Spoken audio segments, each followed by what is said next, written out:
नेता प्रतिपक्ष प्रीतम सिंह आज लाल कुआं पहुंचे, जहां बिंदु खटा बाढ़ प्रभावित क्षेत्र का दौरा किया। इस दौरान जहां जहां जनहानि और लोगों की जमीन मकान बहे, वहां के सभी क्षेत्र का बारीकी से मुआयना किया। साथ ही बाढ़ प्रभावित लोगों से भी मुलाकात की। इस दौरान उनके साथ कांग्रेस के और भी नेता शामिल रहे। वहीं प्रीतम सिंह ने कहा कि सरकार ने अभी तक बाढ़ प्रभावित लोगों को मदद के नाम पर सिर्फ ठगा है। घोषणाओं के बावजूद भी धरातल में कोई काम नहीं हुआ है। देखिए, जो आपदा आई है वो बहुत ही भयावह आपदा है। मौसम विभाग ने पूर्व में ही जो है कहा था कि ये आपदा 2013 की तरह आ सकती है और रेड अलर्ट भी घोषित करने का काम किया। और मैं समझता हूँ कि सरकार के पास इतना समय था कि वो व्यवस्थाएं जो करते तो शायद संभवतः जो क्षति हुई है उससे थोड़ा कम क्षति होती, लेकिन सरकार तो हाथ पर हाथ धरे बैठी रही।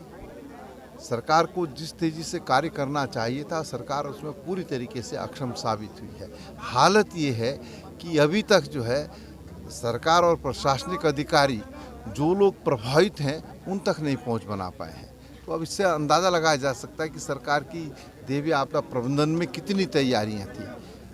पूर्व मुख्यमंत्री द्वारा आपके हरीश रावत जी ने कहा कि 5 दिन का सरकार को अल्टीमेटम दिया गया है, 5 दिन के बाद हम धरना प्रदर्शन करेंगे। इसके बारे में आप क्या कहेंगे? नहीं, देखिए, स्वाभाविक बात है, आज गरीब आदमी जो सड़क पर है, जिसके सर पर छत नहीं है, जो आज अपने आप को असहाय महसूस कर रहा है, तो सरकार का दायित्व बनता है, कर्तव्य बनता है कि वो तत्काल प्रभाव से इनको मदद करने का काम करे।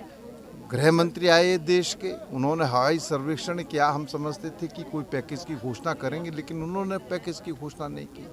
ये दैवीय आपदा प्रबंधन में सरकार पूरी तरीके से विफल साबित हुई है। ये सिर्फ कांग्रेस नहीं कह रही है, आज तो सत्ता पक्ष के विधायक जो है सरकार पर वार कर रहे हैं कि दैवीय आपदा प्रबंधन में सरकार द्वारा कोई कार्य नहीं किया गया और पूर्व में कोई तैयारी नहीं की गई है। तो ये हालत, ये स्थिति है। और अगर जो पीड़ित लोग हैं उनके साथ सरकार सौतेला व्यवहार करेगी तो निश्चित रूप से कांग्रेस सड़कों पर उतरेगी। हरीश रावत जी ने अभी कुछ दिन पहले वहीं संध्या डालाकोटी कांग्रेस ने कहा कि सत्ता में बैठी हुई सरकार को तत्काल प्रभाव से पीड़ित लोगों की सहायता करनी चाहिए।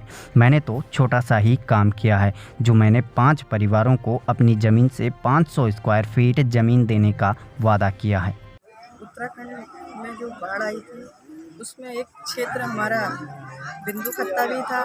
मैं उन बाढ़ प्रभावित क्षेत्र में आई तो मुझे लगा जो हमारी माता जी देवी जी थी, वो खुद अपने घर का, जिस घर का गृह प्रवेश भी नहीं हुआ था, तो उसमें सब्बल और कई चीज़ें ऐसे उस घर को तोड़ रही थी, चैनल निकाल रही थी। तो उसी बीच नदी का इतना ज़्यादा बहाव हुआ कि उनका घर उसमें समा गया। तो उनने मुझसे ये बोला, चला मैं यही नदी में समा जाऊँ। तो मेरे को उनकी भावनाओं को देखते हुए, क्योंकि मैं भी एक महिला हूँ, मैंने महिला का दर्द समझा। मैंने पर परिवार को 500 स्क्वायर फीट के हिसाब से हमारी इंदिरा नगर फर्स्ट में ज़मीन है, वहाँ पर स्थापित करने का निर्णय लिया है।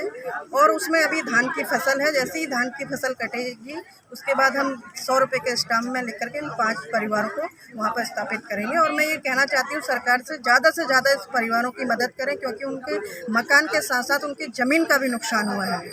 Thank you.